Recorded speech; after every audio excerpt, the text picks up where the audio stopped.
আসসালামু আলাইকুম। আমি ডক্টর হাসনা হোসেন আখি, ইনফার্টিলিটি স্পেশালিস্ট ও গাইনোকোলজিস্ট। নিয়মিত চেম্বার করছি হার্টবিট ফার্টিলিটি ক্লিনিক, ধানমন্ডিতে। এটি গ্রিন রোড পান্থপথে অবস্থিত। আমরা যারা বন্ধ্যাত্ব নিয়ে কাজ করি, আমাদেরকে আসলে পলিসিস্টিক ওভারিয়ান সিনড্রোম নিয়ে অনেক বেশি রোগী দেখতে হয়।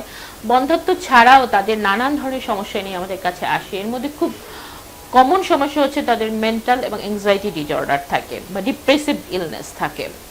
তো আসলে পিসিওস এবং স্ট্রেস বা মেন্টাল ডিসঅর্ডার কিন্তু পরিপূরক বা সম্পূরক বলতে পারি। অর্থাৎ অনেক সময় স্ট্রেস থেকেও পিসিওস হয়, আবার অনেক সময় পিসিওস থেকেও স্ট্রেস এর কারণ হয়ে দাঁড়ায়। অর্থাৎ কে ডিম আগে না মুরগি আগে, মুরগি আগে না ডিম আগে, এরকম একটা অবস্থা।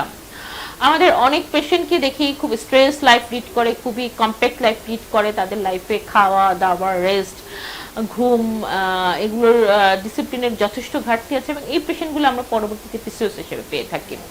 আবার অনেক পেশেন্ট আমাদের কাছে আসে পিসিওস এর জন্য, যখন তাদের মুখে একনি তৈরি হয়, তাদের মোটা হয়ে যায়, চেহারায় কালো দাগ পড়ে, চুল পড়ে যায়, ওবেস হয়ে যায়, তখন এগুলো নিয়ে তারা একটা মেন্টাল ডিপ্রেশনে চলে যায় বা স্ট্রেস চলে যায়। বা বন্ধ্যাত্ব যখন তাদের আসে, বাচ্চা হয় না, তখন এগুলো নিয়ে তারা স্ট্রেস ডিজিজে চলে যায়। কারণ স্ট্রেসের জন্য প্রচুর পরিমাণ কর্টিসল সিক্রেশন হয়, এবং কর্টিসল আবার ইনসুলিন রেজিস্ট্যান্স তৈরি করে। ইনসুলিন রেজিস্ট্যান্স থেকে আবার হচ্ছে পিসিওস তৈরি হয়। তো পিসিওস এর পেশেন্টরা যে কমন ডিসঅর্ডারগুলো নিয়ে আসে মেন্টাল, তার মধ্যে প্রথম হচ্ছে ডিপ্রেশন, দ্বিতীয় হচ্ছে অ্যাংজাইটি ডিসঅর্ডার, তিন হচ্ছে স্লিপ ডিসঅর্ডার। তাদের অনেকেরই ঘুম আসে না, ঘুম আসলেও খুব ঘুম ভেঙে যায়। আবার অনেকের আছে যে সাউন্ড স্লিপ হয় না। অনেকের আবার দেখা যায় বারে বারে সকালের দিকে ঘুমায়, রাতে ডিপ স্লিপ হয় না। তো এ ধরনের সমস্যা নিয়ে আমাদের কাছে পেশেন্ট আসে, এবং এটা থেকে অনেক সময় সিজোফ্রেনিয়া, অনেক সময় সুইসাইডাল টেন্ডেন্সি পর্যন্ত তৈরি হয়, অর্থাৎ তাদের আত্মহত্যা আর টেন্ডেন্সি পর্যন্ত তৈরি হয়। তো এবং অনেকে এতটা মেন্টাল ব্রেকডাউন হয়ে যায় যে তার ক্যারিয়ার প্লাস ফ্যামিলি লাইফ থেকে পুরো ডিটাচড হয়ে যায়। বা সোশ্যালাইজেশন যে একটা বিষয় আছে, তারা সোসাইটি থেকে তারা একদম হাইড হয়ে যেতে চায় তাদের এই পিসিওস জনিত সমস্যার জন্য। আসলে মেন্টাল ডিসঅর্ডার থেকে রিমুভ পেতে হলে বা থাকলে আমাদেরকে যেটা যেটা সাজেশন, সেটা হচ্ছে আমাকে আমার মতো করে একসেপ্ট করে নিতে হবে। অর্থাৎ প্রত্যেকটা মানুষেরই কিন্তু নিজস্ব একটা বিউটি আছে, সেই বিউটিকে একসেপ্ট করে নিতে হবে। আমি ঐশ্বরিয়ার মাত্র সুন্দর হব এটা ভাবার কোনো কারণ নাই, বা আমি কারিনা কাপুরের মতো ফিগার হবে এটা ভাবার কোনো কারণ নেই। আমার যেটা আছে আমাকে সেটা নিয়ে একসেপ্ট করে আমাকে আমার সৌন্দর্যটাকে বহিঃপ্রকাশ করতে হবে। নাম্বার 3 হচ্ছে লাইফস্টাইল মডিফিকেশন।